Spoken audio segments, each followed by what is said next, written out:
Le 28 février, notre économie risque à nouveau d'être mise en danger par une initiative démagogique et sans fondement. Les jeunes socialistes prétendent que la faim dans le monde augmente en raison de la spéculation boursière dans le secteur agricole. Pour régler ce grave problème, ils veulent interdire à tous les acteurs financiers en Suisse de participer aux bourses de matières premières. En réalité, leur initiative ne permettra pas de lutter contre la famine. Plusieurs études scientifiques menées par des organismes internationaux démontrent que l'affirmation des jeunes socialistes est fausse. La FAO observe que le prix réel des denrées alimentaires est en baisse depuis un siècle. Cette tendance se confirme ces 20 dernières années. Le prix des denrées agricoles disponibles sur les marchés locaux dépend essentiellement de l'offre et de la demande locale.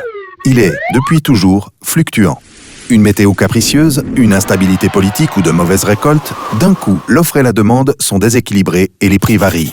Producteurs et négociants tentent de s'assurer contre ces fluctuations, notamment grâce à des mécanismes boursiers. C'est ainsi que les contrats à terme sont apparus. Leur principe est simple. Un producteur veut s'assurer d'un prix fixe pour la future vente de sa récolte. Un négociant accepte de la lui acheter à ce prix avant même qu'elle n'ait poussé. En pratique, ils doivent pouvoir s'assurer contre l'ensemble des risques inhérents aux activités agricoles, au transport et au stockage de ces produits.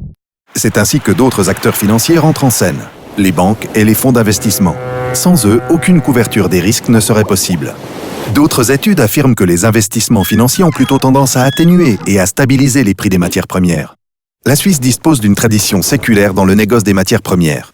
Ce secteur économique représente 570 entreprises, soit jusqu'à 12 000 emplois en Suisse et 3,9% du PIB national. Il génère plusieurs millions de francs de recettes pour l'État. Avec son interdiction totale, l'initiative veut drastiquement limiter la liberté économique des entreprises de négoce, des industries agroalimentaires, mais aussi de la place financière.